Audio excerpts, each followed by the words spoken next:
Sequoias Community College District. Today is Monday, June 12th.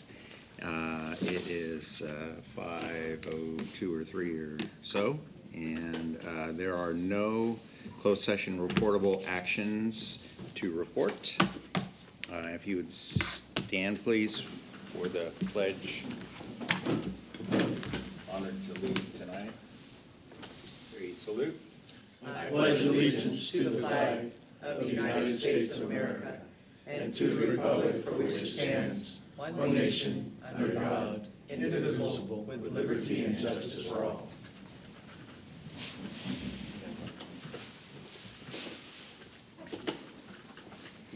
All right. On to public comment. Per board policy, any person may address the board at this time either on an agenda item or other matters of interest to the public that are within the subject matter jurisdiction of the board. Maximum 5 minutes is allowed for each speaker with a maximum time of 15 minutes per item unless otherwise extended by the board. At this time, we'll take public comments concerning items on the agenda. Anyone? Seeing, hearing none, we'll take public comments concerning items not on the agenda. Hearing none, we'll move to the board and executive staff reports, but prior to that, I would say we have a small but mighty assembly here. So, thank you so much for coming. Student trustee report. This is the summer recess for the summer student trustees, so there will not be a report. Board member reports, starting with Mr. Sherman. I would just say I really enjoyed the 2 sessions of the graduation. I thought that was, and a lot of people showed up. So. Trustee Nunes.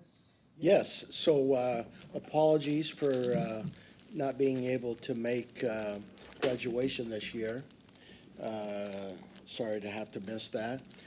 I did, though, attend the ESL end of the year function. I'm not sure what it was, but it's the first time I'd ever attended that, and it was a really experience for me. I happened to sit with a young man that was in the program he happened to be from Afghanistan. And we had a great conversation, and I was interested to learn of all his experiences in Afghanistan and how he happened to be able to leave. And during the course of our discussion, not only, and I'm not clear exactly how the program works, but come to find out, he's taking, and unless I misunderstood, he was taking 21 units of classes here at the college, and so he had some family there and some friends, obviously. But what an inspiring, inspirational story that it was.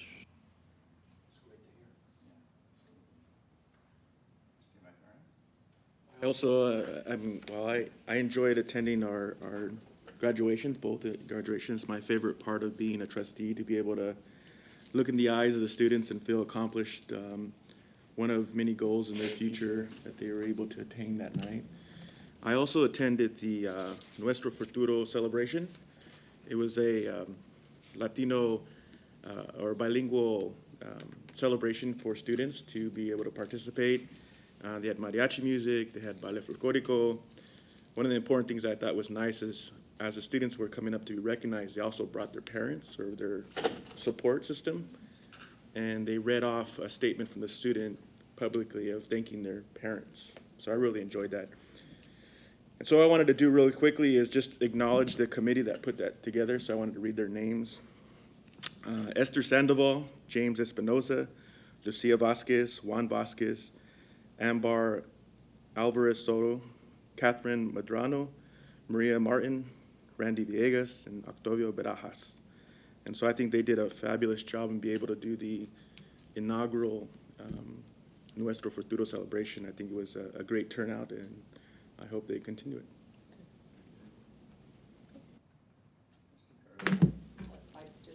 Graduation was, I I just thought so well orchestrated and put on, and so many smiling faces, and yeah, best part of this job is shaking all those hands and seeing so much success and hard work put in, and it's all very visible that day. So to all those and all the staff and administrators who showed up and helped, and all the volunteers, gosh, so many people just helping make that happen that night. That was amazing too. So kudos to everybody. It was a team effort, and it was evident that it was a good team. Yes. Very good. Likewise, it was nice to attend some of the a number of the other graduation opportunities as well. Equally important, particularly on the CTE side and so on. So very good. Well done.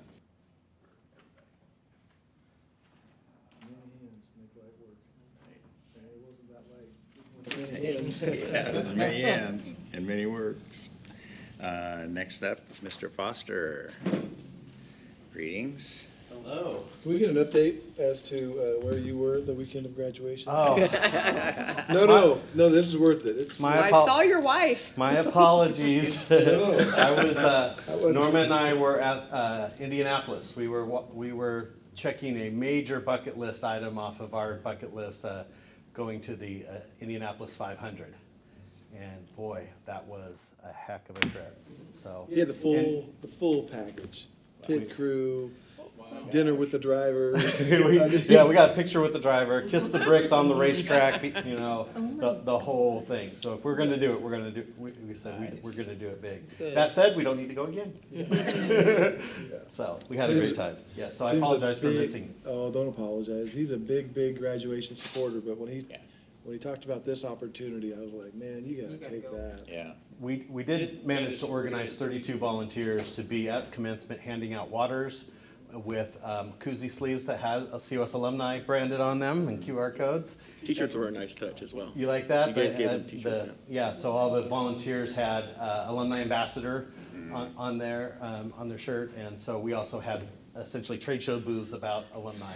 And it was interesting, the crowd just wasn't as thick with alumni in it as even the prior year. But nevertheless, we had a great presence, and that all happened. And my assistant Peyton in my office was in charge and did a bang-up job. So That refrigerated truck was empty at the end of the night. Did you guys go through 5,000 bottles of water? we did not. No, we did not. We went through about 2/3 of it, but Oh, yeah. well. So it got pushed out and then recaptured Okay. into the trailer, and yeah. Oh, Yeah. Megan says she and Zach put it back. We put it all So if anyone needs any water for an event, please call me. At one point, I was standing in that refrigerated car, and it was empty, but I was cooling down. Yeah, It was great. I don't blame you one bit for that. I just have one item really to share with you this evening, and it's very exciting. It is in that folder there, and this is a presentation of our new funds. And I've mentioned to you probably about 6 months ago, as an outcome of our strategic planning retreat from the Foundation Board that happens in September, that we were going to take this idea of having funds, and it emulates a four-year university having colleges or schools of engineering and so on and so forth. We're breaking up the college's operations into 8 different funds, and those include athletics, local heroes, which you've been made aware of in the past. That one now has $2 million in it, generating $100,000 a year to help support our programs that are building teachers, medical professionals, firefighters, and law enforcement professionals. So that's something that we're trying to expand upon with these other funds. And we're launching 2 new funds this year, which is the Fine Arts Fund and the Student Support Services Fund. We figured with the giant marketplace opening up, the timing was right for that. And then we will be adding agriculture, business, career technological education, and science as the 8 funds that we'll ultimately have. And right now, they're empty buckets. Well, I say that, but we've just barely launched Fine Arts, and we already have 2 founding gifts for that. One from Bill Betancourt, who you may recognize as a longtime administrator here at College of Sequoias, and you'll definitely recognize Earl Mann being one of our founding donors for that fund. And then our Student Support Services Fund also has a small founding donation by COS alum Stan Bennett of Cal Bennett's. So you put it out there, maybe something will happen. One of the things that I'm doing now, and I'm hoping to elicit your help, is we have committees of 6 to 8 volunteers for each of these funds. And these committees are about the stewardship of the fund, both learning what is going to be the highest and best use of any resources generated by the fund, and also making sure that those highest and best uses continue to be the highest and best uses going out. So it's a recommendation, then evaluation, and a recommendation and evaluation process. And so I need people that have specific connections and talents within each of those fund categories. And so, Lori, I already got Nancy Gregg on Fine Arts, and Steve Lamar. And we got Robert De La Rosa, also from Lindsay, so he's going to be amazing. But we do need more for student support services. We need some Kings County folks, John, so anything you can do to help us, we really appreciate that. We need to build a small army of committee members, and I think that's going to be our real important volunteer engagement process for the foundation in the years to come. And also, I'm really excited about the processes that we're building to elicit student input in all the decision-making and learning that our committees do. So it's all exciting work. This is the final format of that, although you would rarely, as a potential donor, see all 8 in this folder. You know, you're at a point where you've talked to someone and you know they're interested in fine arts, and so you're bringing out the fine arts one and having a conversation with them. This is not a mass mailer type of thing. This is a conversation starter, but I wanted you all to see the materials that we're generating here at the COS Foundation and the level that we're trying to approach people for resources to benefit the college and the students that attend here. So if new money happens to come in and it doesn't have, it's not earmarked for anything, do you see the foundation picking one of these funds or putting money into it that comes in unmarked, or no, will this be all new funds marked? Those go to the president's fund. Huh? Yeah, Those go to the president's fund. it's already earmarked, Lori. Those won't go anywhere but your office. Just kidding. We very much have an undesignated fund bucket that we would take undesignated donations. If the donor doesn't want to create restrictions, as a process, we would not identify it and restrict it. Right. However, I do believe that there may be a situation where the compelling need that may come out of a committee process may cause the board to want to fund that need for a temporary period of time in hopes to inspire others to contribute to the fund and perpetually fund it. So there may be an opportunity for the board. The board has quite, it's Talking got a about the little- foundation board. Yeah, I'm sorry, the COS Foundation Board has, over $8 million in unrestricted capital. And so it could choose to temporarily or permanently restrict any portion of that for a particular fund, Lori. But this is a fundraising mechanism without a doubt. Yeah, in and of itself, because I believe, and I don't know if this is how they do it, but when I'm just thinking of a couple of other institutions that when they try to divvy money into specific, I feel like I've gotten calls that say there are matching funds right now coming from this Got you. organization, right? Got So you. when they call me for Cal Poly for Ag, they say if you give today, we have matching funds coming from our big foundation, and that's how they kind of get you roped in. So Yeah. an idea for you if money That- comes that in is on definitely March, a tactic, yes. to get some Indeed. people on the phone saying, I think it's just when you know matching funds are coming in, you're gonna double your dollar. So it seems to work, because you already know somebody put something up, and now if everybody just steps up, that pot's gonna grow. It's gonna be twice as big by the end of the day, or the end of the week, so.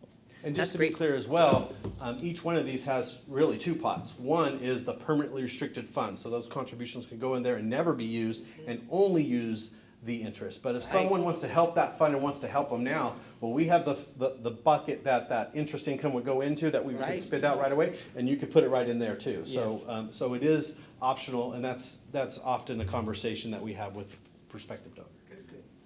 Okay. And I will also need to deck out this evening. It is my 30-year anniversary with my wife. Happy So I have to anniversary. go take her out to dinner. Give her a trophy. Enjoy. Thank you. Director Lucerna, accreditation report. Have a handout in front of us. Yeah, you have two handouts there. Good evening. There's two hot off the presses announcements. I would just return from the ACCJC Commission meeting last week. That was Tuesday, Wednesday, and Thursday. And so these are two of the results of that meeting that just came out. So the first one is the reelection and election of commissioners. And so Daisy Gonzalez was reelected for the Chancellor's Office, Ralph Hexter for WASC, Nathaniel Jones for Finance, Rosa Von Pato for Pacific Post-Secondary, Kim Morrison for Academic Member, Jeff Stearns for Academic Member. And on page 2, I was reelected to serve a second term of 3 years as the Chief Instructional Officer member, and Michael Zimmerman for Independent Institutions. So I'm really excited to be serving on the commission. Thank you for another 3 years and representing the Chief Instructional Officers and this college. So I really, really appreciate the confidence they had in me. On the second handout, I've shared at previous meetings that they've spent the past 2 years developing new accreditation standards, and the commission adopted those at the meeting last week. And so they're recommending a 2-year pilot, and in that pilot, they'll be using the new standards, and 25 institutions have volunteered, and College of Sequoias was number 25 to jump into the pilot. So we are in the pilot. And what it will mean is that once through, we will receive a cycle of accreditation from 7 years to now 8 years. There's going to be a more meaningful midterm report cycle. There will be smaller peer review teams, streamlining the institutional self-evaluation report, and ours was over 400 pages last time, so they're promising 100 pages now. Getting rid of the quality focus essay, which was a way for them to gather information and to use for national federal accreditation with the federal government. So that will no longer be required. Doing a new training engagement with colleges, and then updating all the manuals and protocols into one handbook. And they're going to be having 2 information sessions in the fall. And so they did a fabulous job. Everyone that worked on this, our own Dr. Sarah Harris was one of the writers of the new accreditation standards. So really excited that we did that work. We approved that last week. That's the update. Any questions? I have a question, but I don't think it's related, though. It's okay. Is Yes, I anyone think it's from COS attending any events that are welcoming the new chancellor? okay. I don't know. Dr. Callen will know. Maybe. Yeah. I got my invitation today, so we go. I saw the invitation. I was wondering if anyone from COS or in your organization will be there. Yeah. Yeah, I don't know if they are from here, but I'm sure. I imagine the president is Matt Powell. So, Okay, thank you. all right. Thank you. Superintendent President's report, Dr. Galvin. Well, most of what I was going to say has already been said. Graduation was a ball. 800 of our students chose to walk, 400 per session. I think we ended up with 6,000 or 7,000 people in attendance in terms of family and friends in the stands for both sessions. Just fabulous, fun. Taco truck in between for staff, faculty that were participating. Just a wonderful night. I wish we could do it. I wish there was enough students to warrant doing it in December. It'd be great to do it twice a year. And also wanted just to compliment everyone on fabulous events. I think we counted last time 30 to 35 different graduation-related events at the end of the year. And a couple of new ones. The Black Grad was wonderful.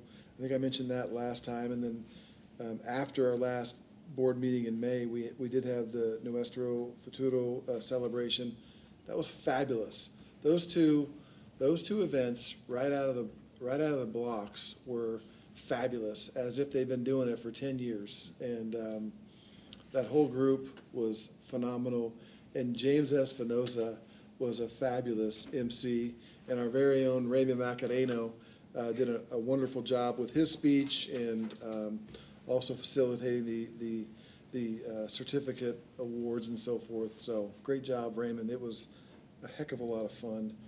We also just pretty much concluded hiring season for faculty and a few managers. I think 23, as well as numerous staff members have been hired over the last 2 months. It's a grueling time. It's busy anyway, then you start layering in all the interviews and what that requires. But I think you've all seen the e-news summarizing. We got some wonderful, wonderful talent coming into the College of the Sequoias. Some have been existing employees and some are coming from the outside. A diverse group, really, really excited to welcome them to our campus.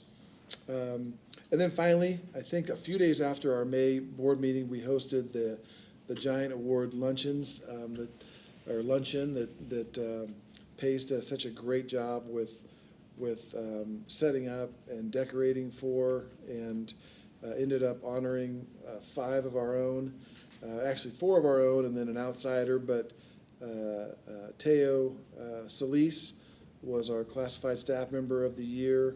Charles Parker was our faculty member of the year. Luann Waldner was our administrator of the year. Michelle Gilbert was our adjunct instructor of the year. And then Josh McDonald was our community member.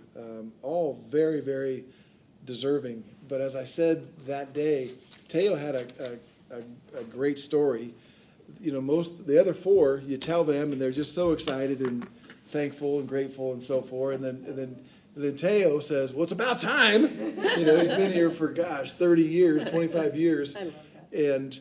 But it does kind of illustrate the point, though, is that when you have one of these per classification to hand out a year, you can be doing really, really, really good work for several decades and not get an award like this. And I don't want that to be lost. Hundreds of people are doing a fabulous job here at the College of the Sequoias, and don't get recognized with something like this every year. Try to do our best to tell people they're doing a great job, but we don't have a Giant of the Year for them. But anyway, we had, I think, 240 people come out, or at least sign up for the lunch. Taco truck, again, just a fun way to wrap up the year. So thanks to everyone that put that together. It was just a fun afternoon. And that concludes my report. Okay, all right. Next up, Mr. Orzola, Academic Senate President. Welcome. Good evening, board members, Superintendent President Dr. Calvin, colleagues in the gallery here. I want to first preface my comments by saying that I have not spoken to anybody about what I'm about to say here, because what has been happening is there's been a lot of, how would you say, a reflection on my part, and it's weighed on me. So here goes. I know that as a leader, I have made mistakes. Usually, I like to characterize those mistakes as, well, you know, they damage a relationship and something that I can sort of, you know, repair through work, right? Yet there's still sometimes I make a mistake, and it goes beyond damaging a relationship with a colleague or colleagues. I consider something that I said at graduation, one of the worst mistakes that I've made as an academic senate president in these last 2 years. You know, even though I felt like I was being authentic, I think the moment that I uttered a description about the degrees and awarding them is in the second graduation.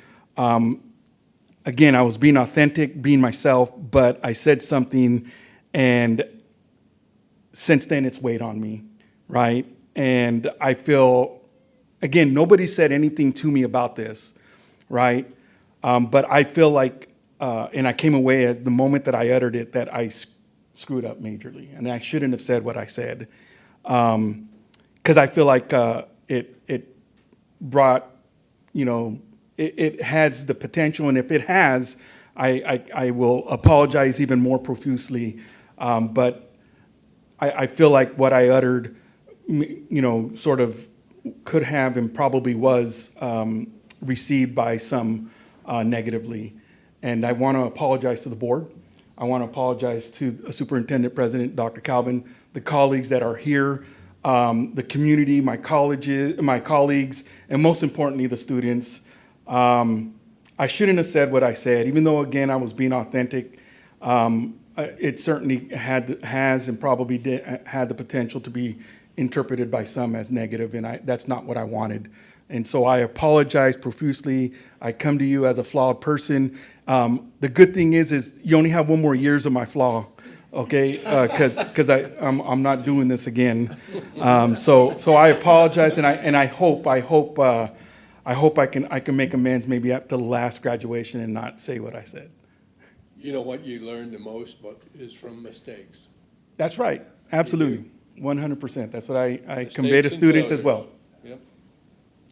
I don't know that, Juan, I don't know that you offended anybody. Sure, maybe nobody in this, but somebody I'm sure probably received it as negative, and that was not my intention. Again, I was being myself, my authentic self. That's how I express myself, and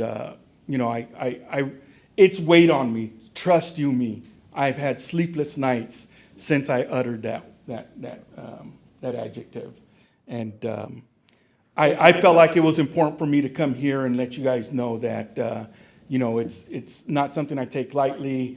As you all know, being leaders, engaging in a public mistake like that, or something that could be received as a public mistake, is not something that we aspire to do as leaders. So I felt it was equally important for me to convey my sincere apologies. If any of you or anybody here or anybody out in the community has heard anything about what the Academic Senate President said, please convey my apologies and my sincerest contrition. Thank you, Juan. That's well received by all of us. But I'm just saying, how much time do we have? We can all take, if that warrants a public apology, then maybe we all should take a turn. Get in line. No, The guy said, damn, okay? I appreciate it, and sure, I appreciate that. Thank you. Thank you, Juan. Appreciate it. Thank you. Ms. Redden, I don't see, is there anyone here to provide her report? If not, do you see Ms. Kane? Like to join us, please, for the CSEA report? A little bit shorter than Juan. There we go. Just a couple of real light items to just let you guys know what's going on with us. We did celebrate at the end of May Classified School Employees Week.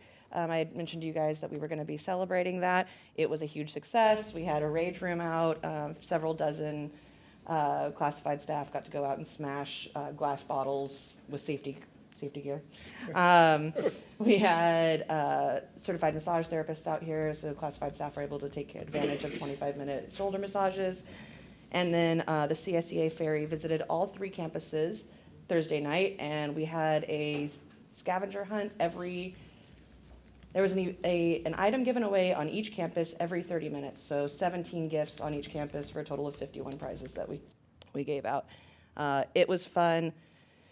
The campus police did let us know that the footage from that day is quite interesting. There were several foot races on campus. Did you get the prizes? To a few different prizes. Of people probably that normally don't run. That is correct.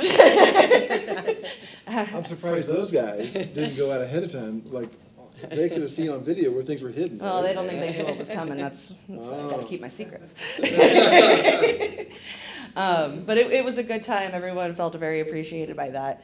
I also wanted to just let the board know that CSEA had a member recognition event. The state association had a member recognition event, and we had 2 staff members here at COS that have completed a considerable amount of additional training, homework, additional tasks that they have to check off to complete their state union steward certification and be jacketed as stewards.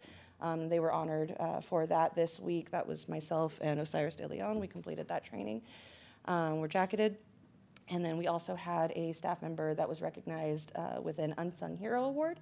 And that is a member that is nominated by their peers for being just that, the unsung hero, someone that's not necessarily looking for recognition or credit, but just does their job and supports their fellow members. And Jordan Lamb was the classified member that was awarded with that award. And we were very happy to see that because I think he's a very deserving person. So that's the fun news that we have for you this month. And I apologize, I am going to duck out. I do have to go pick up my daughter. But thank you For very being much. here. Yes. One quick question. I know that the California Community College League had an event last week in Visalia for classified staff. Did anyone from COS attend? I didn't even know about it. Oh. Yeah, they did like a training program at the, it was at the Wyndham, the California Community College League. Yeah. Excellent. Just curious. Good to know. I will, there's Yeah. clearly a listserv that I need to be on somewhere. And COSAFA President's Update, Ms. Alberti, I don't see, and presume there's no informational. Moving to the report, Evaluation of Institutional Program Review, Mr. Banuelos. Hey, hi. Hello. Well, typically you have Kristen Anderson, my co-chair, but he asked me to come in and present the report. So, I just saw him on the corner pulling. did you? I did. He was at the No light. way. I swear. I'm not kidding. I waved. He didn't see me. All right, Yeah. he fooled At me the light. then. And laughing, I think. I don't know. Maybe I not. saw him at the light. I'm just Francisco, saying. that sucker. He got me. He got me. Well, you know what? If there's somebody that enjoys program review more than I do, then he's probably leaving the campus, right? and so now you have me. And so I've been co-chairing program review for about 3 years, going on to 4 years, and everybody. Oh, I have a pointer. Good. Can I manage it from here? There you go. All right, so everybody's familiar with this wonderful graph, our integrated planning process, and the one with the unique orange arrows is institutional program review. And so I like to think that it's probably the most important box there that supports our strategic plan and resource allocations, but that's just me. And so to do that, we do assessment of the process, and we want to, this is our mission. We support the structure by making recommendations to the district governor and senate, and on policies and procedures. We evaluate our processes, our forms every year, just for continuous improvement. And that's what we did. And so one of the tools, or a few of the tools that we use to evaluate our processes or how we're doing, we do audits on each program review unit narrative, district-wide user surveys. We meet with various committees, and we also gather data from the District Government Senate Committee survey. And so this is just a sample of some of the findings, and you have a more thorough report in your packet. But question 16 is one of the areas that we assessed when we did the audit, which where I'm proud to say that since 2019, we found that about roughly a little bit over 80% of the program review units used data analysis in their program reviews. We focused on that, on improving that, and last year we had about 95% of the program review unit narratives that were really using data and reflection on that data to support their program reviews. Not listed in this one, but I'm particularly proud of it, was the use of disaggregated data in their analysis, success data, success by ethnicity, success by gender. And 3 or 4 years ago, that was about in the 50 percentile. And since then, the use of disaggregated data went up to about 73%. And so we're a long way. We're still needs improvement, but I mean we've done significant improvement already. The district-wide user survey. There's a couple of items that we did not fare as well. For example, we received feedback from program review authors that the process is not as easily to do. Back in 2021, 93% agreed that it was easy, and it went down to 86%. And we think that it's because we had a series of new faculty conduct the program review narratives for the first time. And as much as we reached out to them and provided training, I think that we could do a better job there. And so that's one of the emphasis that we want to do this coming year. Questions till now? I'm rushing it. I don't know how long I have, but I want to keep it under. Oh, you have about an hour. All right, there you go. I was going to say that. I want to keep it under an hour. Jennifer gave him 5 minutes. We may give him a few extra minutes. All right, so He'll take an hour. now there are 3 things that I'm completely proud of, and for the last couple of years, we did a survey about how often we should be doing program review, and we were not satisfied with the first. We thought with just 1 year, so we did 2, and the feedback that we got was for us to do program review, for units to do program review every 2 years instead of annually, and there were a series of reasons why, but with an option to do it annually. And so we had surveys, we had conversations with various people, with various committees. We went back, we met for 2 years, and finally we came up with doing it every 2 years with an option to do it annually. And the support behind that was basically people would create actions, and they needed more time to see them through and assess them. And that was really the biggest one. The second significant, I think, achievement is this year, we approved 2 new units to start doing, as units, to start doing program review assessments. Historically, I think this is the second year that we have approved 2 new units. So there's people wanting to do program reviews. We merged 2 units, and we discontinued 1. And the one that we discontinued was pretty much an electronics class that hasn't been taught for a while. And that's the reason why we discontinued. And finally, the program that we use, the software that we use to conduct program review and outcomes assessments is TrackThat. And that system is not user-friendly. It's really outdated. It's confusing. And so back in 2021, a group of us came together, outcomes assessment, Sarah Harris, I think, I don't know if Dolly, you were involved, but many folks came and just to ask the questions, can we use a different software or system? We researched about 5 or 6 different softwares, and we finally recommended for us to transition into Nuventiv. And that's what we're doing. We've moved forward with Nuventiv as a vendor, and currently as it is, literally Christian and I, Sarah, IT, Jordan, we're meeting every Thursday to start working on this migration, and hopefully we should have it ready to run by fall of 2024. And there's just a lot of work that we were gonna need to do. We're gonna have to create new training materials. And so there's a lot of setup that we're doing. So those are the three main pieces that I'm particularly proud of, and I wanted just to present to everyone here. Questions?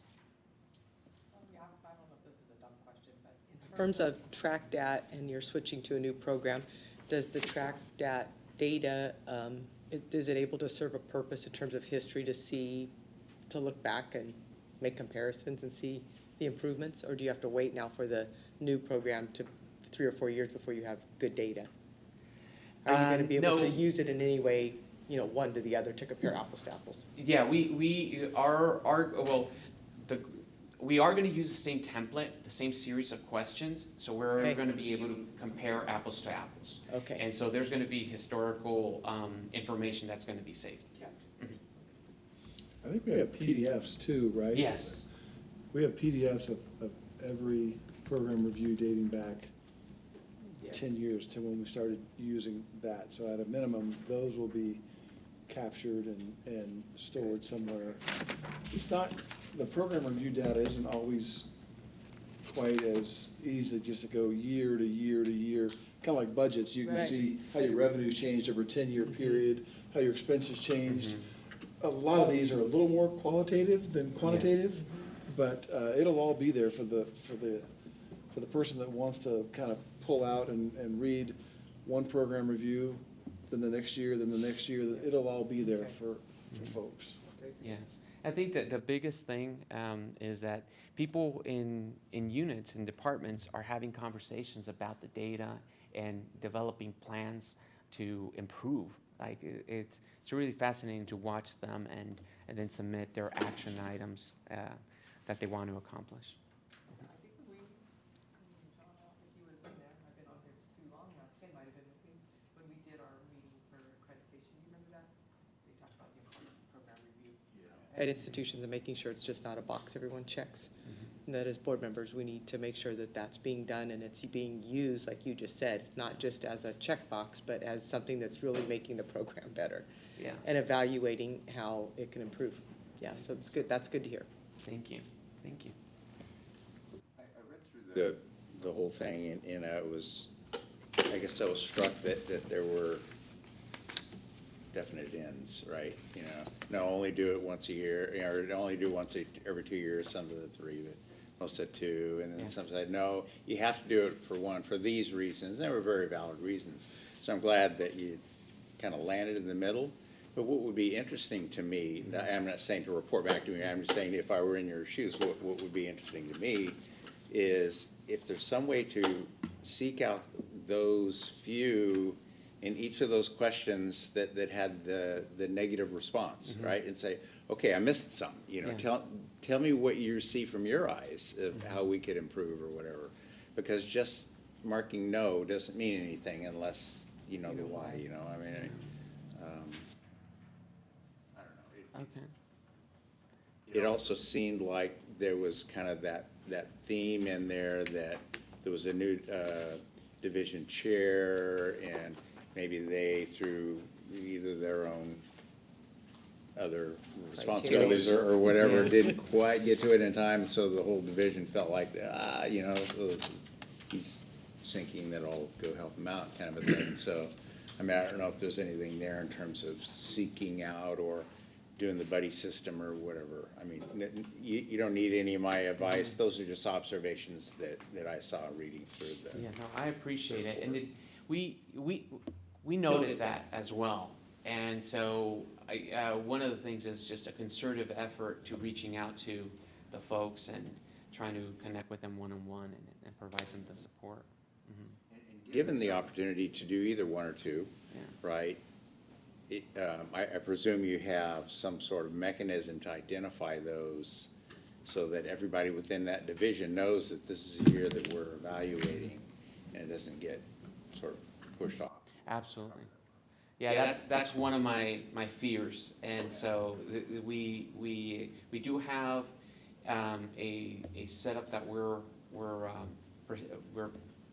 developing in terms of the logistics of just how to keep track of whose year it is for them to conduct their program reviews. I suspect that many will be conducting it on an annual basis, but there's just some programs that need a little bit of longevity to assess. Yeah, but we do have a plan to keep track of whose year it is of program review. Thank you. Yes. Thanks for being here. Thank you.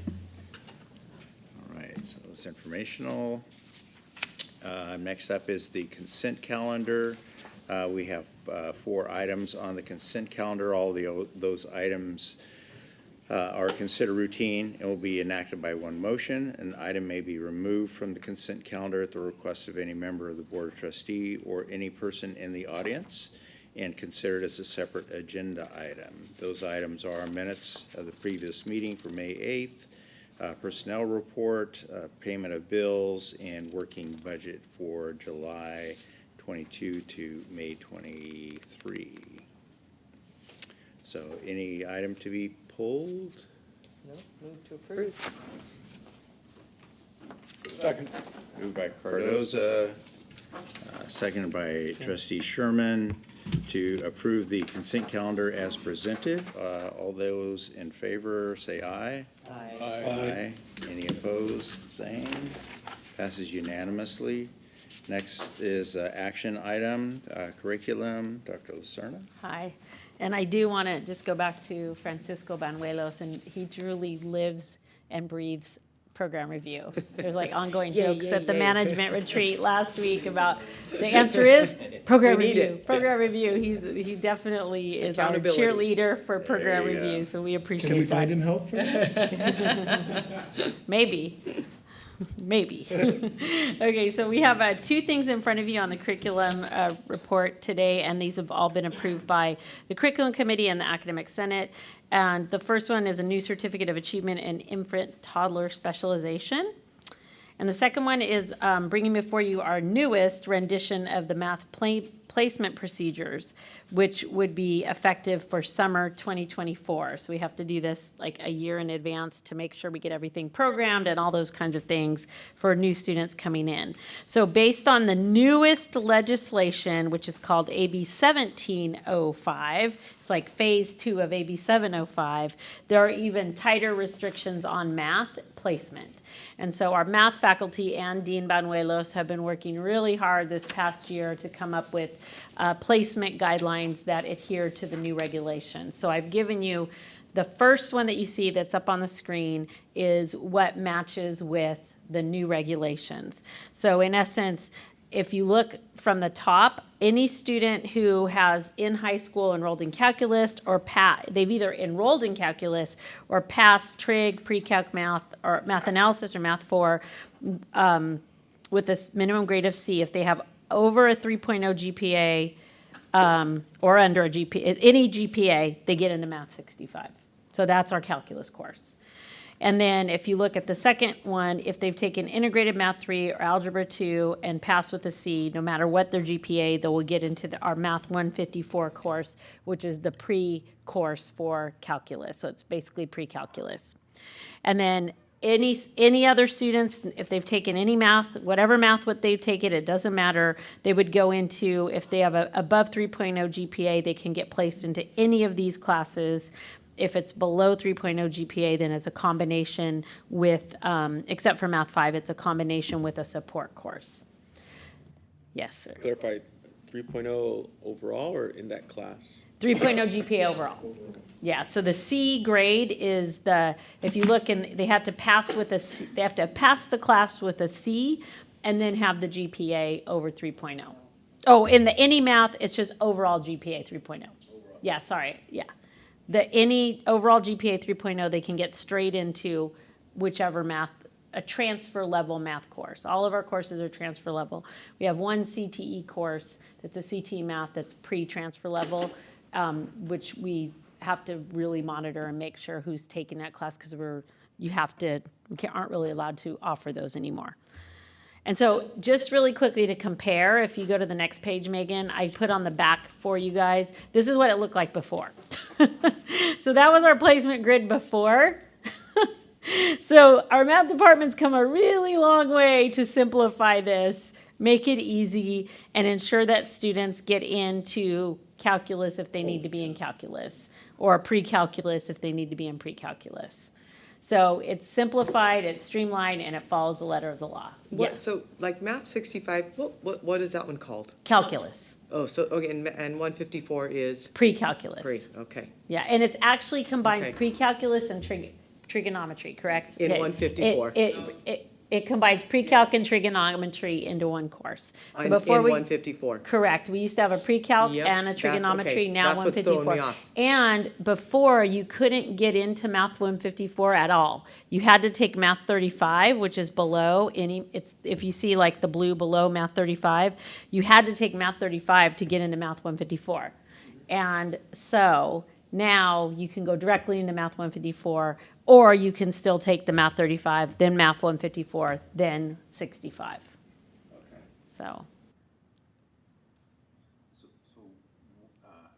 How are we rolling this out to the high schools so that their counselors can So- use this as an encouragement for Yes. GPA improvement? So as soon as this is approved, we will start doing all of the, so we would start getting students in September who, like, we start seeing them in September of '23 if they're going to enroll in summer of '24 and fall of '24.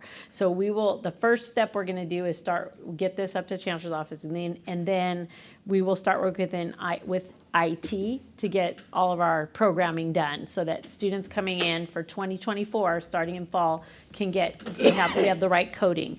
And at that point, we'll work with our outreach, we'll work with our faculty, and we'll start having those conversations with the high schools. So that will come out in fall as we're doing outreach, as we're doing meetings at the different schools, and then we'll encourage Dean Banuelos and the math faculty to start having those conversations with the actual math faculty there. We have a lot of work to be done there because there's going to be some, and that's what our math faculty are mostly worried about, is like you have a student who hasn't taken, for example, a pre-calc, but now they can go directly into pre-calculus here. So there are some concerns, and there are some difference between the science, technology, engineering, and math pathway versus non. So students who aren't going science, technology, engineering, math, most of them, if you look down below, are going to take Business 20, Business 119 if they're in business.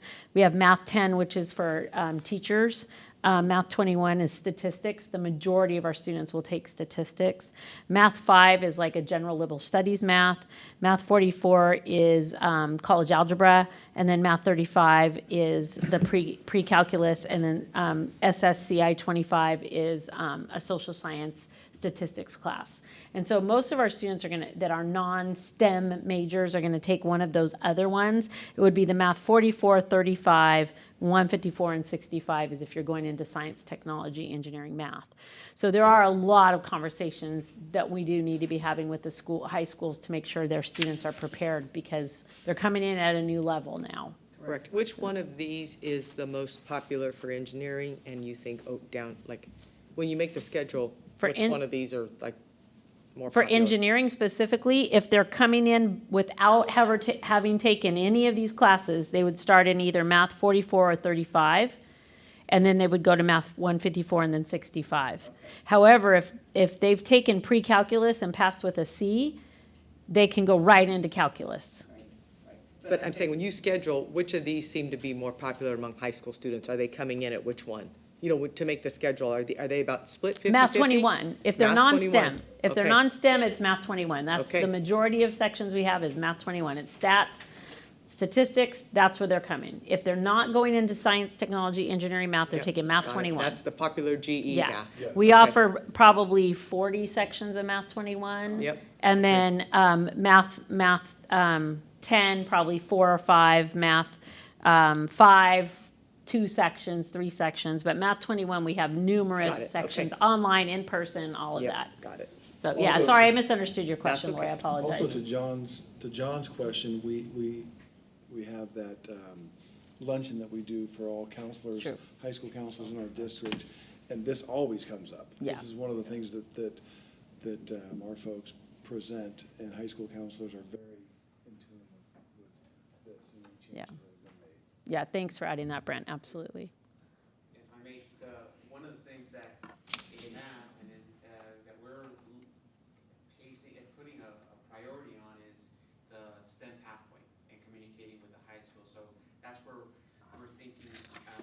at least in our district, the MESA program is gonna come in and start connecting and having an advisory board that we're gonna spread the importance of doing really good in STEM math at the high school level, so they can come in and place at Math 65, where hopefully they will not need the lower level math, and they can get past COS a lot quicker and onto a 4-year. But we're trying to make an emphasis on reaching out to the 9th and 10th graders so they can start preparing to go through STEM. I mean, the chancellor's office is investing a lot in MESA and in this, so we can have the students try to make a decision on STEM earlier on and come in and place at 65. And it sounds to me too, I've heard a handful, I don't know how popular it is, but it sounds like with I know in Tulare, because they have the 8 periods, it sounds like students are starting to, their senior year, already enroll in these classes. You know, they're up to their math, and they're enrolling, instead of being at the high school, they're already in a COS math class. It's becoming more popular. Yes. But I don't know at the high school if they're just not offering enough periods where they can choose it, you know, and get it into their schedule as seniors, or if they're just opting to come to COS instead. I'm not sure. Well, part of it is that we offer very few, if any, dual enrollment math classes at the high schools, but they can come and take concurrent they're doing, enrollment here. The problem is that the high school students are last to register, so A lot of them are full. Yeah, and so they are getting in, but it's hard if you're an athlete, if you're in Tulare and you've got that. Yeah, no, they like that the online. schedule. Yep. It's really hard to get in and come to COS, because math is offered at least 2 days a week, 2 hours. It's hard to get here and leave your high school, come over here and take that. So we're working on that as well, and we'll see how that goes. But yes, it is popular to do that now. Well, and hopefully they realize to stay in high school and take those classes, and when you get here, you're Yeah. gonna be there. That, you gotta get that through the high schools, so they schedule enough of these classes, so when they're coming here, they're prepared. So that's important work. We did a dual enrollment series that Matt Ray taught at Lindsay High School. The Math 35, pre-calculus A and pre-calculus B, the Math 154, and it has been working out pretty good. And we're hoping to get some of those students to enroll at COS once they graduate. But a good portion of them, of course, they have aspirations going straight to a 4-year, and we're trying to grab them and have them come to COS. Well, and I think even in Tulare, they have the engineering pathway, right? I just think that's a good place too, to grab those students. Yeah, absolutely. We will follow up on that as well.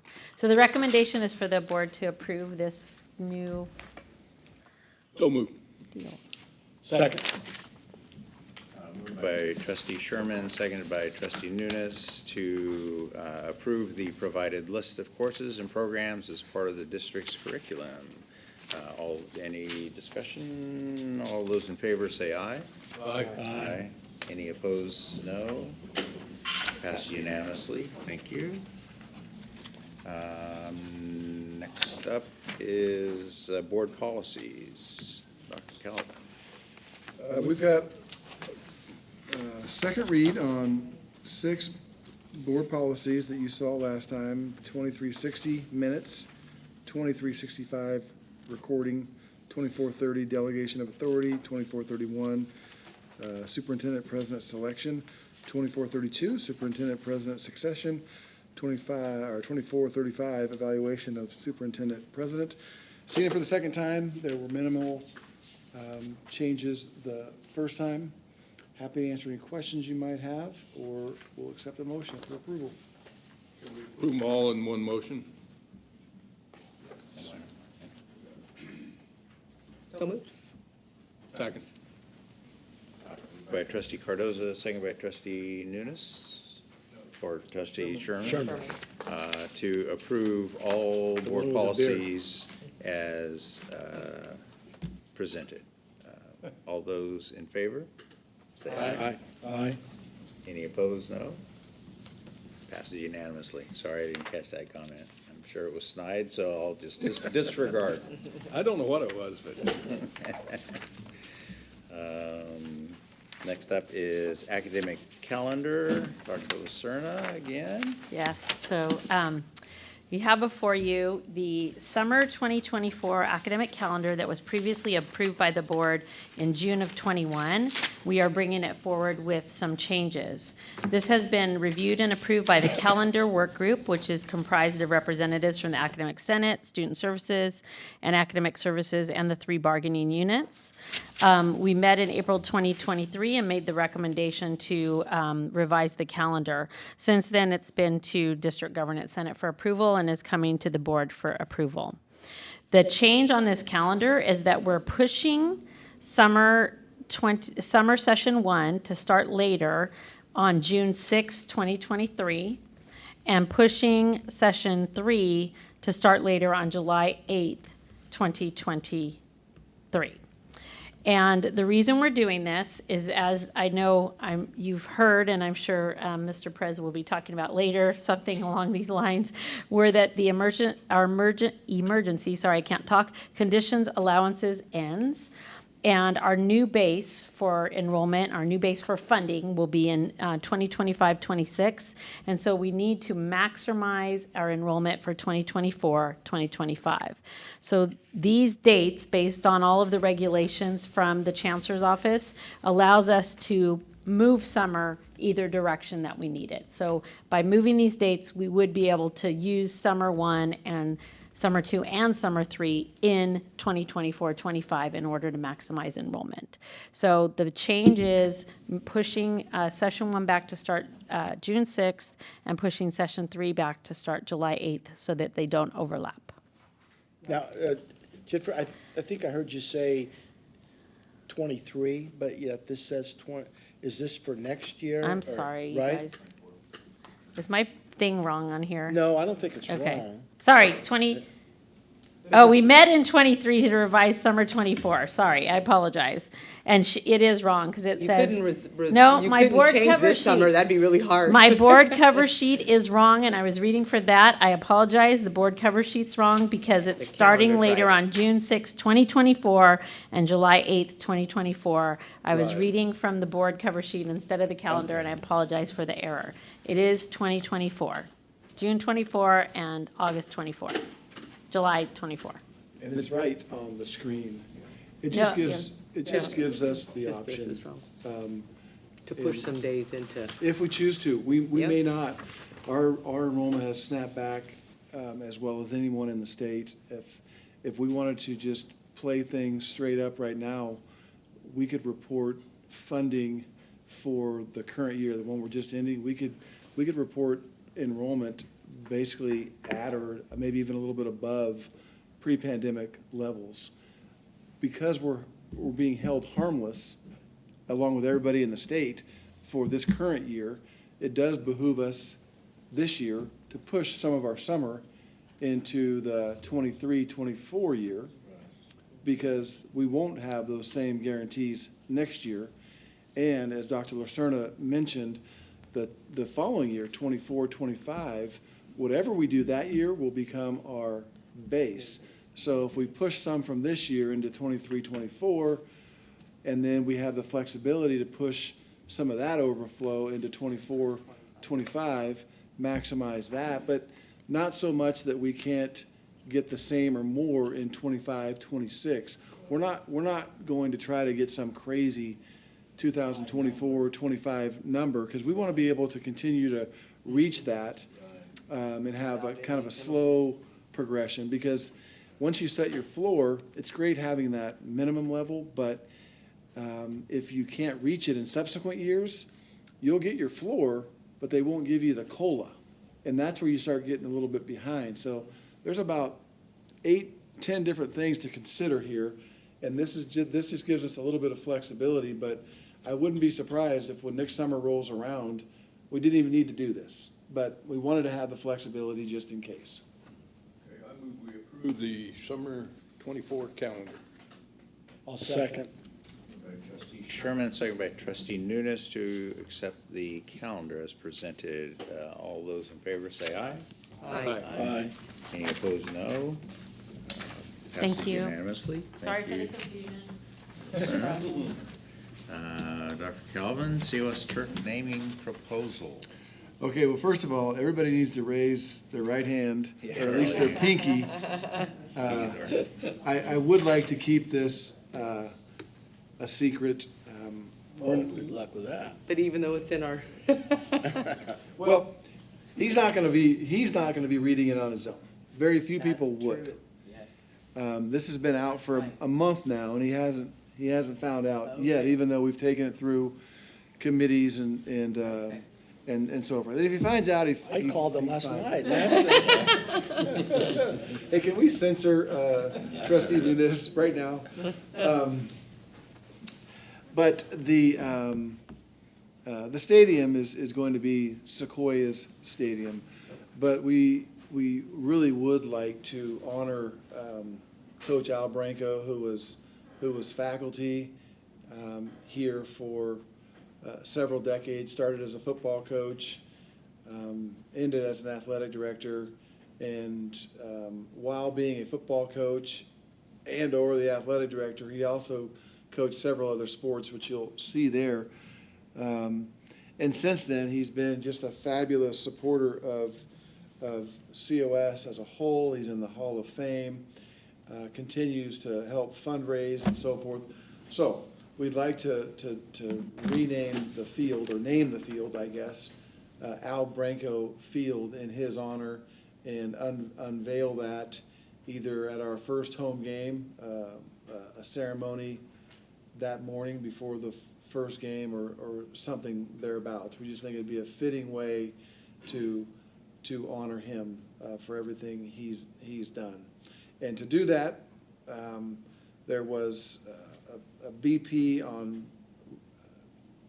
naming of buildings, and I just felt like we should run this by the board as well, make sure the board doesn't have an objection. Generally, building names are reserved for sponsors, boosters, things of that nature, whereas a field or a court can be named after a longtime contributor, which is what this is.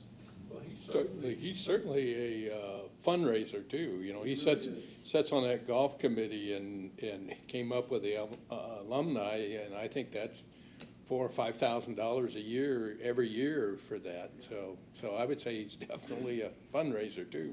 Yep, I agree. Just a lot of goodwill around town too. He just knows a lot of people, and lots of support as a result of Al Branco. move to approve. Second. Moved by trustee Cardoza, second by trustee Macareno to approve the naming proposal for the COS turf field as presented. All those in favor say aye. Aye. Aye. Any opposed, no. Passes unanimously. Thank you. And next up, Mr. Bratch, coming to the podium. Approval of appointees of educational and classified administrators, and it is a resolution. Good evening. At COS, we have about a little over 50 managers. And if you're a manager at COS, you're employed in one of two ways. You could be given a multi-year contract, which is reserved for our superintendent and our assistant superintendents. Or if you're not one of those, you can be employed via a one-year appointment. The majority of our managers on campus are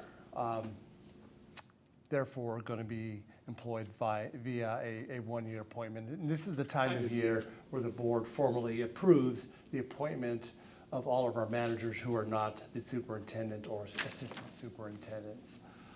You have in front of you a list of, I think it's about 46 or 47 managers, and we're here today for me to formally request that you approve this resolution. And essentially what it means is that these employees, managers will be given an appointment from July 1st through June 30th of 2024. And if there's a decision to renew them, we must come to the board on or before March 15th of next year.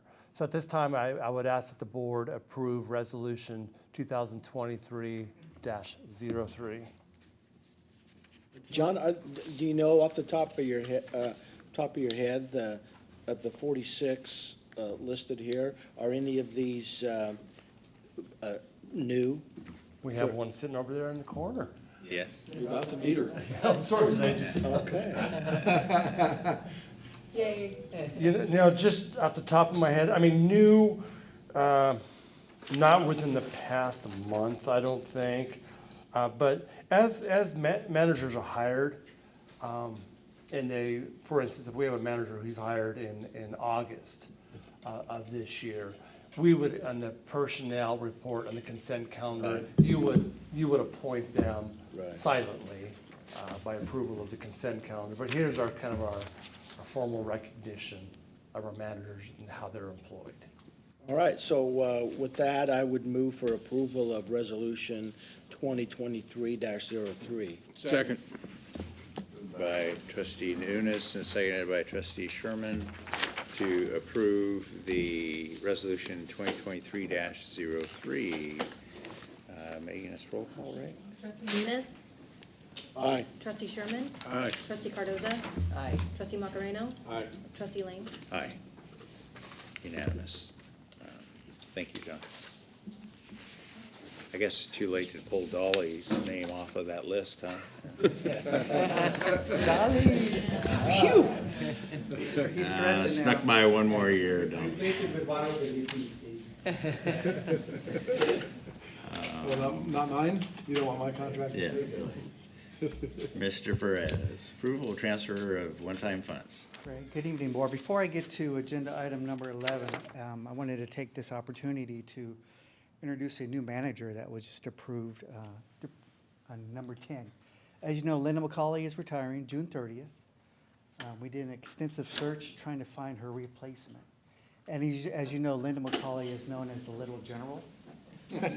I'll tell you a story I just found out this afternoon about who I'm going to introduce. So we just hired Rainbow Parkmore from the city of Exeter. She was the director of finance at the city of Exeter, and before that, she was the finance manager of Tulare DA office.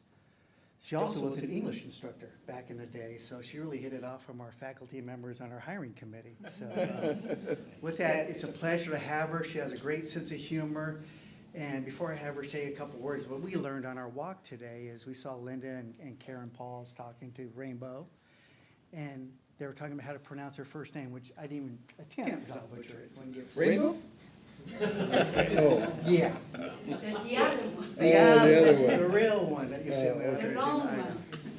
Anyways, she was, Linda goes, she wanted to be named Rambo, not Rainbow. So we're going from Little General to Rambo. I think finances are in good shape right now. I love it. So with that, I just wanted to introduce Rainbow to the board as our chief accounting officer, and if you'd like to say just a couple words, it'd be great. Good evening. Thank you so much. It's such an honor to serve you as your new chief accounting officer. And I've been here about 2 weeks. I keep coming back. Good. It's a good because, sign. Yay.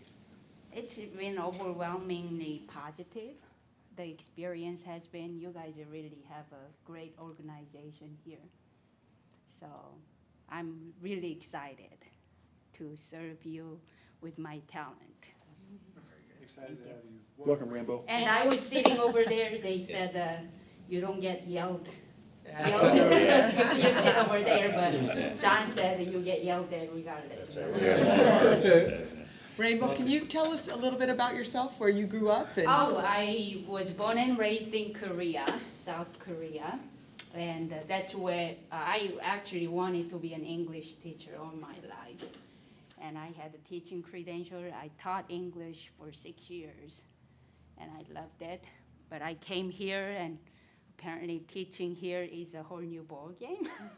I was observing classroom. My husband was teaching actually English at middle school, and it wasn't like teaching in Korea, so I had to switch, and I had some accounting background, and that's what I did. And first job I actually had in here in the States was Tulare County. They picked me up, and from there, and worked hard and worked my way up.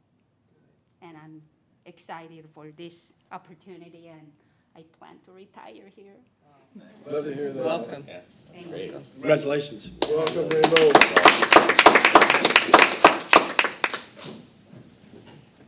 And her first day here was the second day of our Management Institute. We went around and introduced her, and surprisingly enough, she has a few colleagues that she knows on the personal side that's part of our management team, so that was good to know. Yep. So item number 11 is a resolution to approve and transfer 22-23 one-time funds. As you know, our fiscal year is ending June 30th, and it's an estimate right now. We officially don't, even though we closed June 30th, by the time we do all the transactions, it'll probably be mid-August. But we're estimating our surplus at the end of this year's, I say 6 million. It could go high as 7. Don't quote me on that, but to be safe, we are requesting 5 million to transfer into a capital projects account. And any remaining excess over 5 million will go into our you'll see there, our surplus account. We're estimating that if it is 6 million, $1 million to go in there, so it'll be 29.2 million, or about a 31% reserve, meeting a board priority of making sure that we're above the state average of 28.4. Again, this is a prelim. We do this every June to give us the ability to transfer the dollars as we close June 30th. And then when I bring the adopted budget to you in September, and you'll see the final there. So what? Hey, Ron, it seems like, I'm sorry, were you, it seems like while our reserve has crept up a little bit, the statewide average It has. has increased as well, Main which re- is, I guess, a good sign for the overall industry, One for of the the lack main of a better reasons is name. that COVID money that we all got. Remember, Right. we received 32 million, 64 total. Half of it went to students, the other 32 to us. So a lot of districts were in the same boat too. They're saving their general fund using COVID dollars. So I see in the next couple of years, maybe that number going down for the other districts, but not our district. Yep. Okay, if there's no other, I would also move for approval of Resolution 2023-04. Second. By trustee Nunes, seconded by trustee Cardoza to approve the resolution as outlined. Roll call, please. Trustee Nunes? Aye. Trustee Cardoza? Aye. Trustee Macareno? Aye. Trustee Sherman? Aye. Trustee Ling? Aye. Unanimously passed. Item 12. Item 12 is another resolution to allow the district, it's called the interfund district loan for 23-24. If the district ever needed to borrow money from other funds that we hold, this resolution will allow us to get in those funds. So if you kind of jump ahead, you have a budget book there, one of these books? Yep. Just go to page 13. These are the interfund transfers, or the funds that are available for borrowing. For cash flow purposes, right? For your cash flow purposes. But remember, we have 29 million here in our surplus, or excuse me, fund balance. And then we have another 5 million that we moved into that emergency fund for economic uncertainties. But you'll see on page 13, if we ever needed to borrow money, and we would borrow and have to pay it back, you'll see we have a bank leave, foreign special reserve, that district special reserve that I was just talking about that we just, as a board, moved 5 million of it a couple months ago. Linwood Reserve and the Hispanic Serving Institute. That would mature already, or is there a date? Next year, this is the last year. Next year, it'll be unrestricted, and the district can use it as they see fit. My recommendation is just to leave it there, since we're fiscally healthy. And if we ever need it, as a district ever need it in the future, we know where to go there. Yep. What, refresh my mind, what was the Linwood Reserve? When we sold the Linwood Farm for $2.4 million, because we opened up Tulare, that was basically, we saw that as surplus. So during my interim year, you were president, we sold the farm for $2.4 million and set up a special reserve for that. We didn't want to just put it into the general fund reserve, and then we've been able to borrow against it. Yes. And then on page 16, 17 of your books, there's full descriptions on every fund. what the purpose is and the definitions there. As President Calhoun was talking about the Linwood, and then on page 17, as Trustee Macareno just asked, you got the Hispanic Serving Institute Trust account there. There's a little definition for that. So this resolution, if the sky's falling, this gives us the ability to borrow funds. I don't see us having to borrow funds from this. Ron, so the district special reserve 5 mil, is that the 5 mil we just We approved? just approved, remember, we moved 11 million over, 5 to Tulare Phase 2 CTE building, 5 million to the special reserve, and the $1 million to Okay, so information this, technology. this 5 is the 5 we just approved today? No, it No, was 2 it's- months ago. Okay, it's the Yes. prior, so that, Yes. this 5's not, this will add to that? Yes. Okay, got it. I move we approve Resolution 2023-05. Second. By trustee Sherman, seconded by trustee Macareno to approve the resolution as outlined. Trustee Sherman?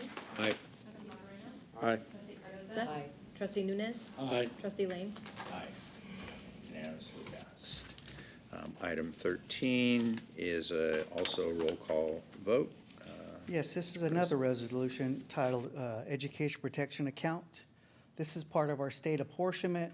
A portion of this apportionment requires us to spend it on instructional salaries and supplies, nothing to do with administrative salaries or operating supplies. So you'll see if you, Megan, if you go to the last part of the page, all the way down to the number, yeah, one more, there you go. So our fiscal year, our educational protection dollar amount is 16.5 million. I'm sorry for jumping around the budget book, but if you go to budget book page number 5, under assumptions revenue, or excuse me, the third line of the 23-24 tentative under revenues, you'll see the 16,526,536. That's the EPA. So what we're certifying to the Chancellor's office, saying, yes, we received that money, and yes, we're going to use it for instructional services. Nothing to do with administrative services. This is what we have to do every year for that. Multiples of that, Oh, obviously. yeah, definitely. This came about, remember Prop 30 in a terrible couple of budget years when they passed Prop 30 that bailed out schools in the fall of 2012. But part of the catch was you could only spend it on certain things. And, but it was a Governor Brown thing, and it really did save our bacon because we were coming off my interim year where they had taken away 10%, and they hadn't given it back. And Prop 30 is really what helped a lot of schools fiscally make ends meet. But it's funny, they continue to recognize it. It's part of our general fund, but they continue to recognize that portion as a piece of the overall general fund and make us say that with that little carve-out portion, you're not spending it on this, that, or the other. It really has no effect. No. For all, I mean, as a general. Because as you just mentioned, and I'm looking at a budget book, and I'll get to that in a second, but our instructional expenditures, not even counting benefits, is $42 million. So this is 16 million, so. Yeah, 3 times that. Yep. It's weird, but. You've referred to the tentative budget enough, we don't even need that report, do we? Really? Yeah. It's coming, he's just getting you excited. Just warming you up. Okay. Motion to approve? Teasing us.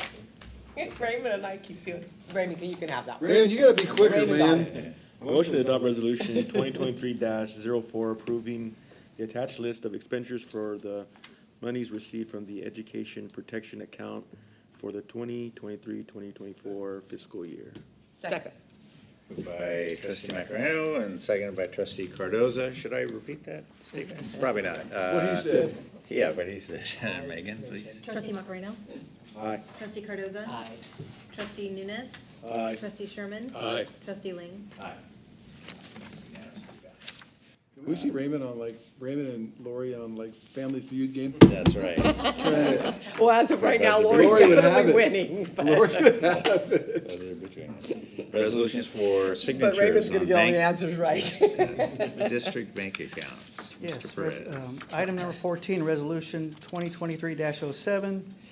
We do this every, well, when there's a change of staffing. So this is to remove Linda McCauley and to add Rainbow Park Moore on the signature list. And then you see in the resolution itself, you'll see the folks that have signature authority, superintendent president, the 3 assistant soups, the director of budget, chief accounting officer, and Zach, because he does food services, the food services manager. So this resolution is to delete Linda and add Rainbow on as a. I move we approve 2023-07. And I will second. By trustee Sherman, second by trustee Nunes to approve the resolution as outlined. Trustee Sherman? Aye. Trustee Nunes? Aye. Trustee Cardoza? Trustee Margarino? Aye. Trustee Lane? Aye, unanimously passed. Item 15, Mr. Perez, tentative budget. What you've been waiting for, trustee Sherman, is the PowerPoint for tentative budget. Again,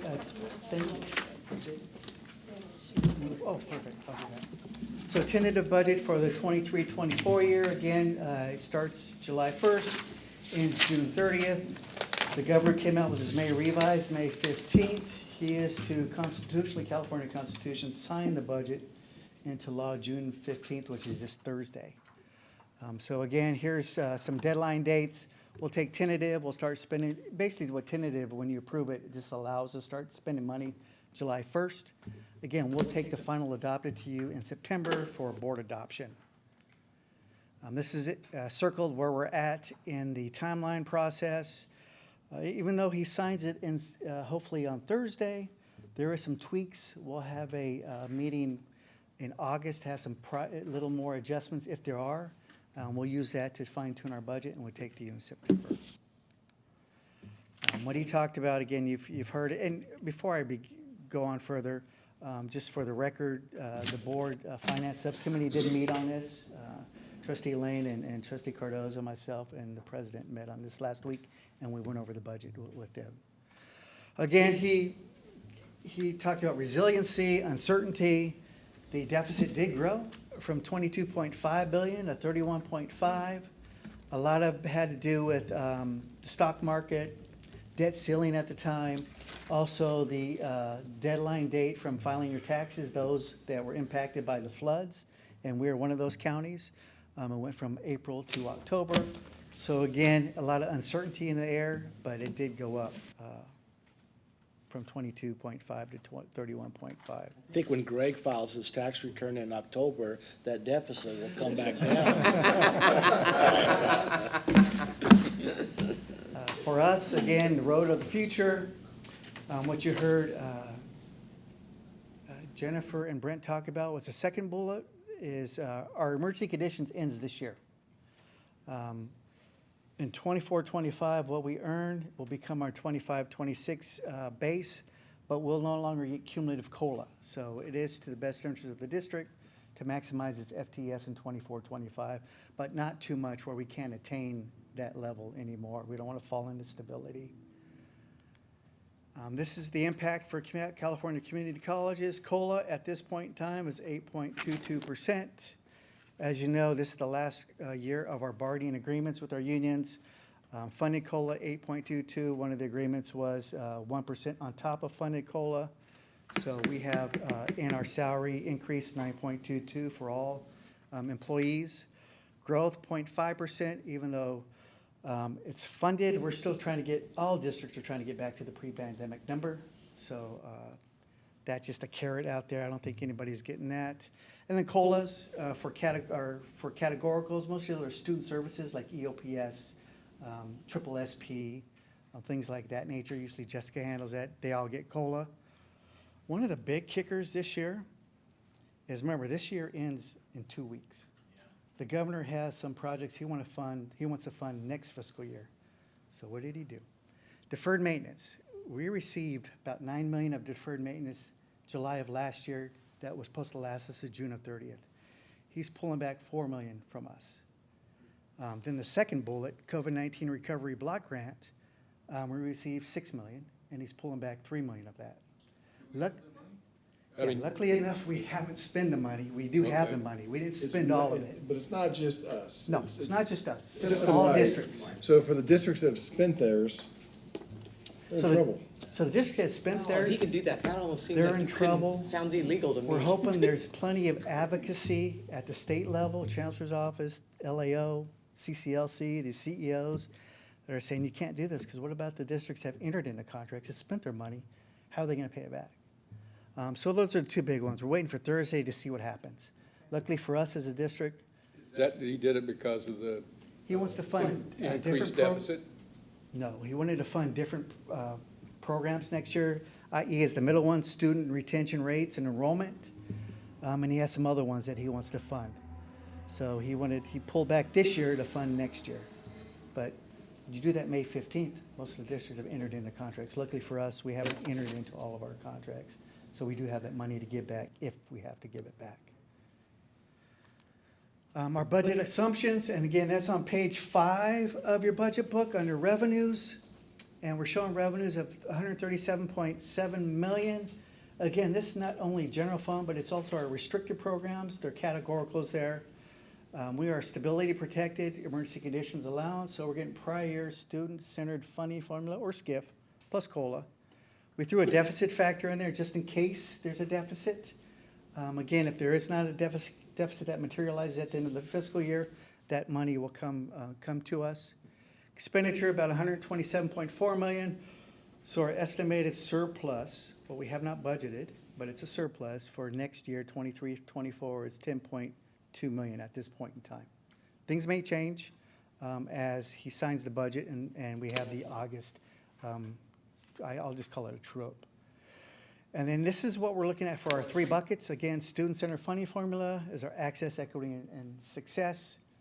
Remember, we're a medium college, 10,000 FTS with 2 centers, Tulare and Hanford, each over 1,000 FTS. Emergency conditions allowance, that's 70% of our base allocation, or $65.5 million. 20% is supplemental.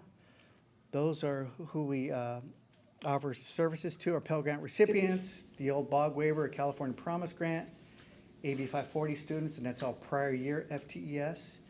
And then the 10% is known as student success, degree attainment, certificates, getting students in the first year transfer level math and English. Again, that's an average of 3 years. So you'll see our tentative budget, prior year apportionment of 91 plus COLA of 7.4 million, 98 million. That deficit factor is $1 million. So our tentative budget on the apportionment side is 97. Remember, I just said our revenue was 137 million, so the difference of that is your categorical dollars there. This is more information that you probably need to know, but I want to show you what LeAngela does, because she does a lot of calculations.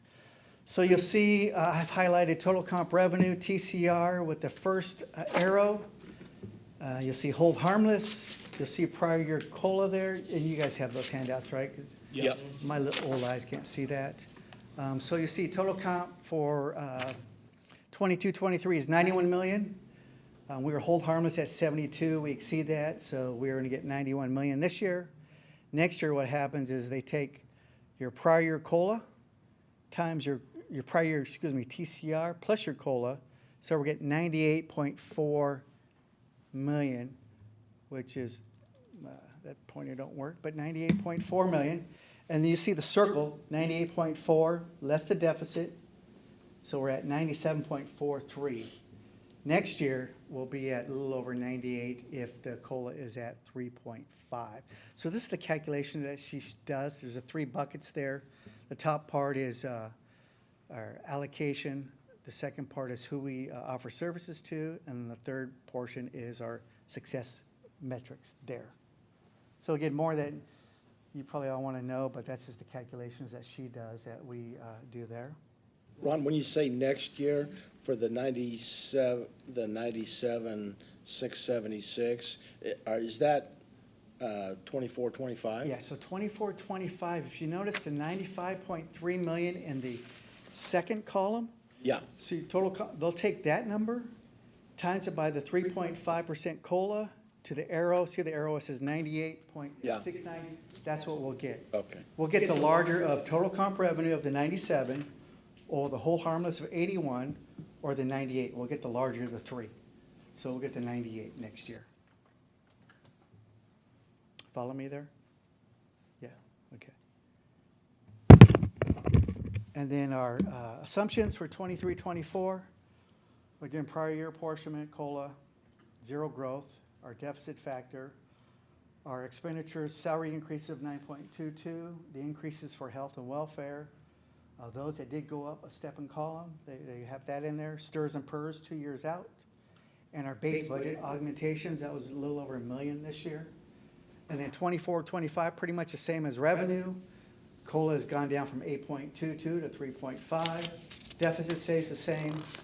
And you see under expenditure, other increases, again, budget augmentation doesn't start till February of next calendar year for 24-25, so that is to be determined.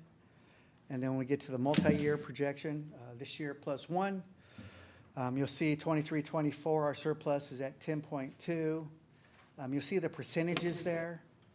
And then on 24-25, again, I just want to preface this is an estimate. We're looking at about a $6 million surplus in 24-25. So with that, I'd be happy to, next steps, June 15th, Thursday, we'll be watching to see what the governor does. August, revise.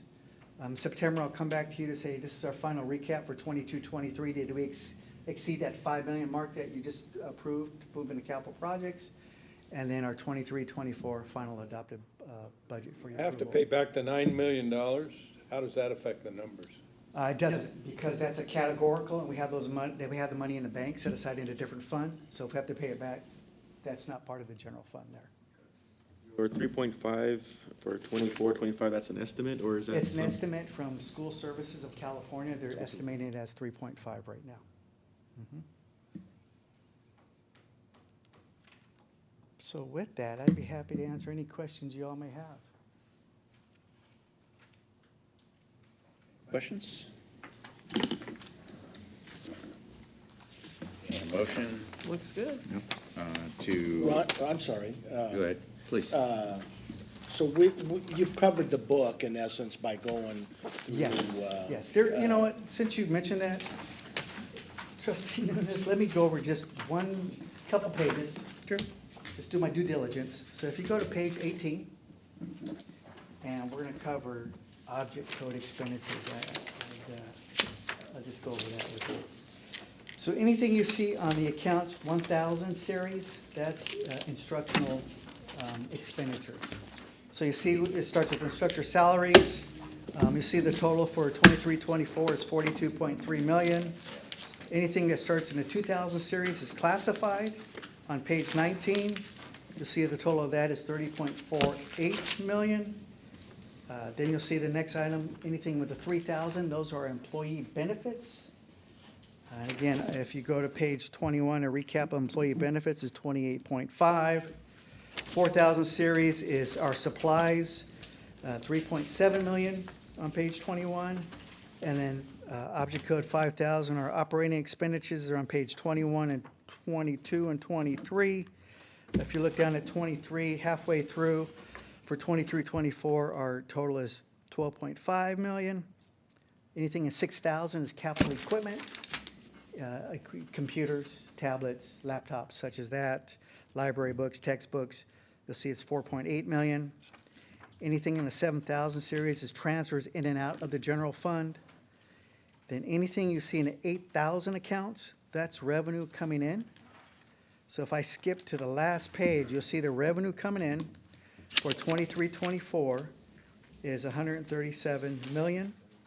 Expenditures 127 million for a surplus of 10.2 million as an estimate. And that's how we account for it through the accounting system. Those are our object codes for expenditures. But everything else we've gone through with the borrowing of funds. I didn't go over the farm accounts because Luann will do that probably in the next couple months. She'll give you a recap of all that. Yes.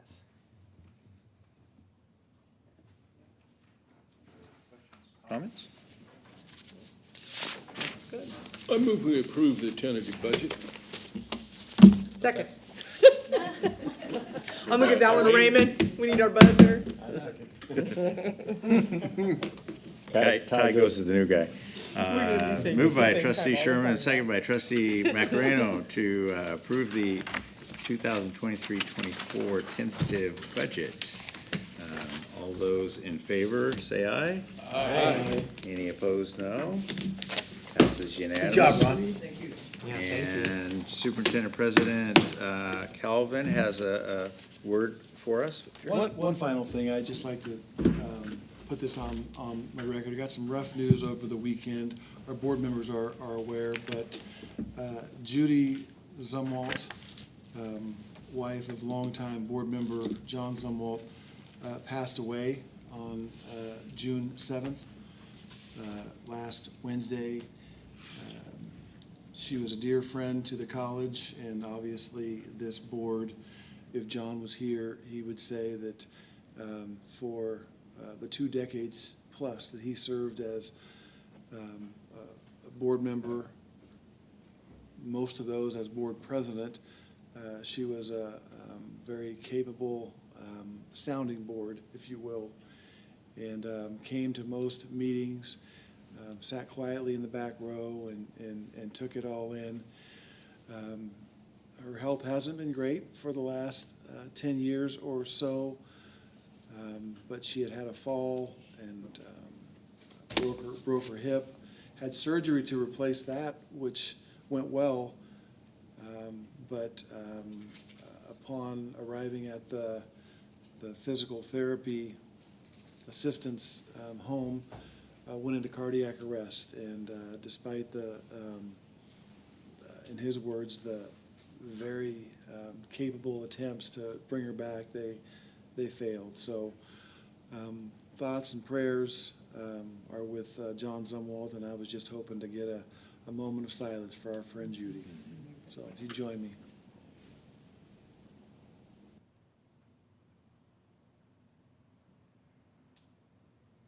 Thank you very much. He did say that it sounds like the date has been set for her memorial for August 4th. August 4th. Thank you, Lori. Friday, August 4th. King's Country Club. King's Country Club in Hanford. There's no other business. We stand adjourned.